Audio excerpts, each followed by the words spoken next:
get yourself to blame. Hi there, guys. My name is Rafa. Welcome to the Tutor of Teachers with everyday tips on how to become a better teacher, on how to start in the profession. So, guys, last class I gave a general picture on how to prepare a class, on most specifically how I like to prepare a class.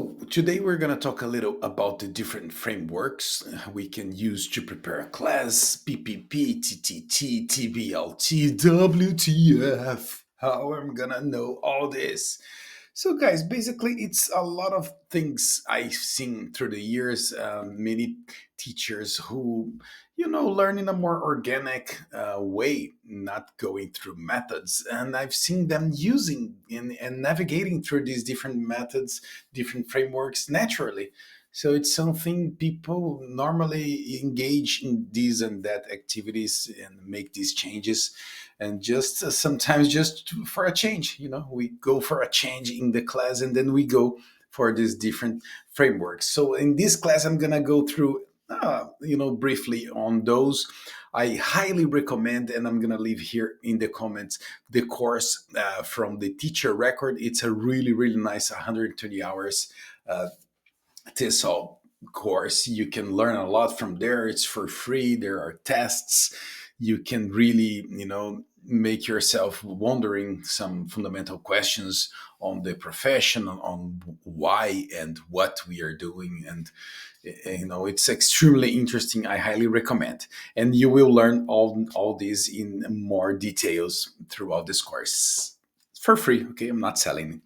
Anyhow, guys, the stages of a PPP. What does PPP stand for, teacher? Well, let's start with that. What is this framework, PPP?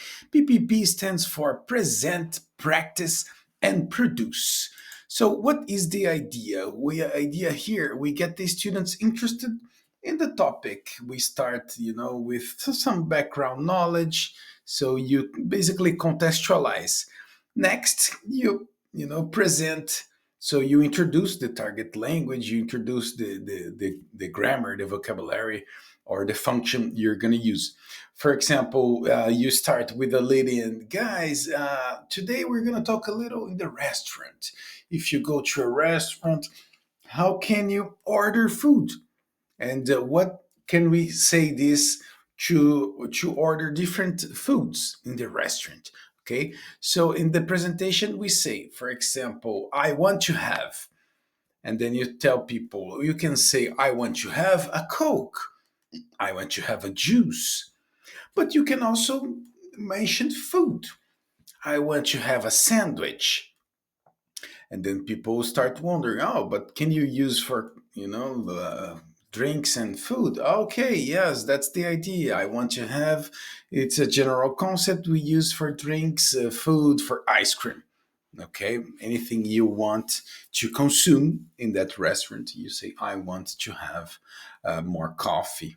Okay, and obviously, most times you tell the difference. I would like to have, in you are in a more formal setting, in a more formal restaurant, and I want to have in a McDonald's, for example. Okay, so you present what you're going to use. You practice a little. You consolidate the knowledge. Okay, so you do a little gap fill task. You can say, what else can I have in a restaurant? Okay, I want to have a pizza and the juice. Ah, great, great job, John. You mentioned the food and the drink. Things you don't want to have.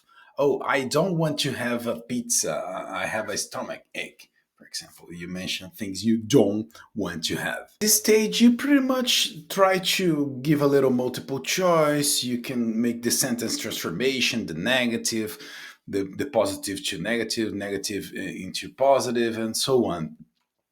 And then they a much freer production. They understand, they can see a few dialogues, for example. We use this a lot in dialogue situations, and then they produce, they start making sentence on their own.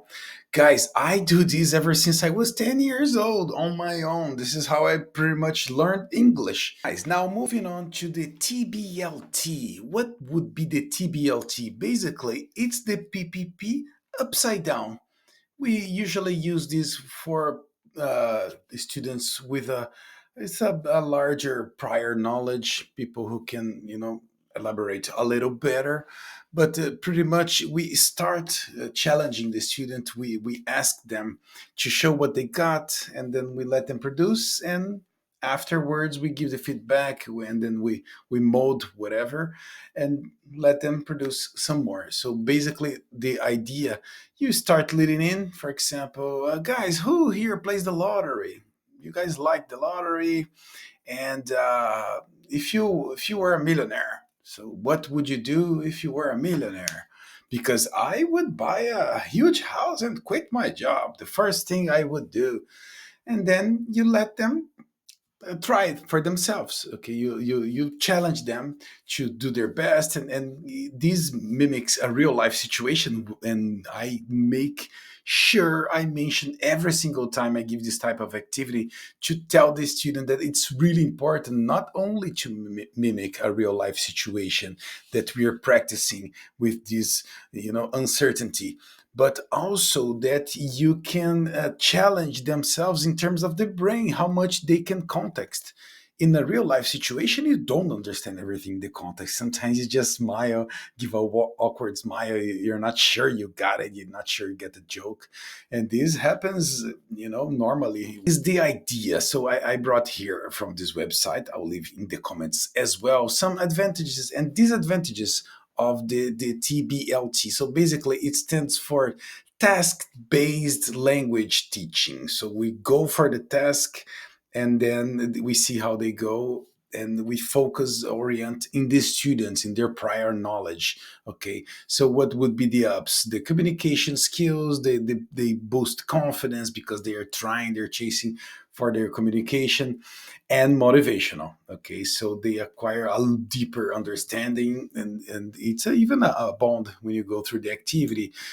For example, you start this, and then you tell the groups to give a plan for what they would do, let's say. And then you can propose a situation. Okay, guys, so in this lottery situation, I would say, okay, so now you guys all work in a company, you work for the same department, and you're playing the lottery at the end of the year together, and you want to plan what you would do with the money if you won. So then you, at the end, you present the class what you would do with the money, how you would divide the money if you won the lottery, and then they make phrases, and then at the end they produce. So it could be a little time consuming to plan.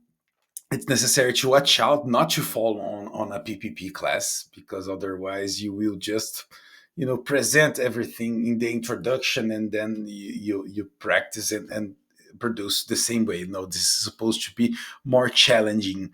But on the other hand, they could be excessive excited about the activity, and trying to context everything, and I just don't get it, and get frustrated, so not be motivated enough to do it. This happens with young learners often, and maybe they're just too lazy to try and do their best with how they understand. But in my method, personally, in my classes, I use a lot a TBLT class.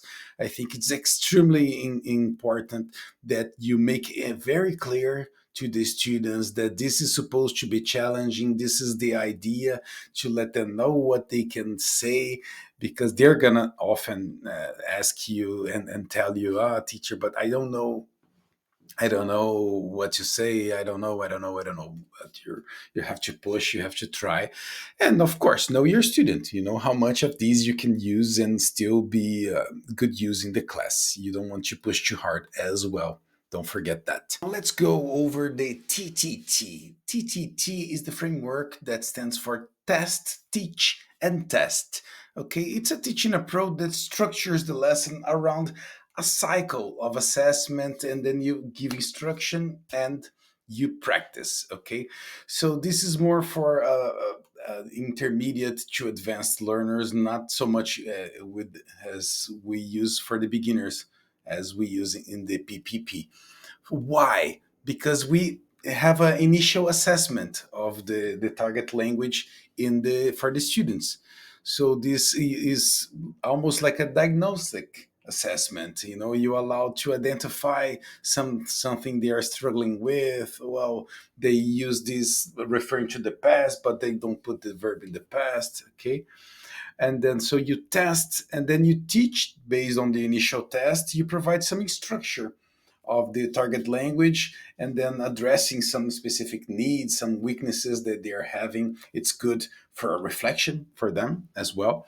And then a final assessment, you test them again, you see how much they can demonstrate their improve their understanding of the target language.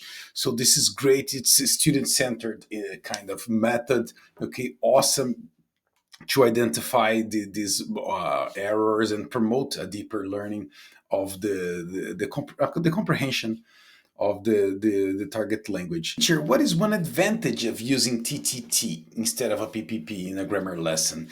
Guys, TTT helps you assess the student's prior knowledge before introducing the target language. So it's a little more challenging. Okay, so centers on so now basically to see the difference on the TBLT and a TTT class. The TTT centers on specific language points. Okay, TBLT, it centers on the task, what they need to develop, and then what languages, what is going to bring to the table that is going to be necessary. Okay, in terms of a structure, TTT, it's structured on the testing cycle. You teach, you test, you teach, and you test. And the TBLT uses a task as a core unit of the instructions. You don't know what's going to come out of it. It's not so controlled exercise. And in terms of the language acquisition, the TTT emphasizes on identifying and addressing specific language gaps. You're going to work on specific structures, while the TBLT focus on natural language and use of the real world context, both extremely important for the process. Most importantly, here, whatever is the framework you're using, make sure you know what you're using, what you are using it for, what is the goal of this. You're not just using, you know, just to showboat what you can do. You know how to strategize them, and learn this in a formal training. I already recommended the website. I'm gonna leave in the description, and go for this. Try to study this. Try to prepare a few lessons. Let me know in the comments below how was it for you. If the explanation was fine, give me the thumbs up. Follow, tell the friends, share with whoever you think might be interested in this. And thank you guys. Tomorrow, more videos on teaching. The tutor of teacher out.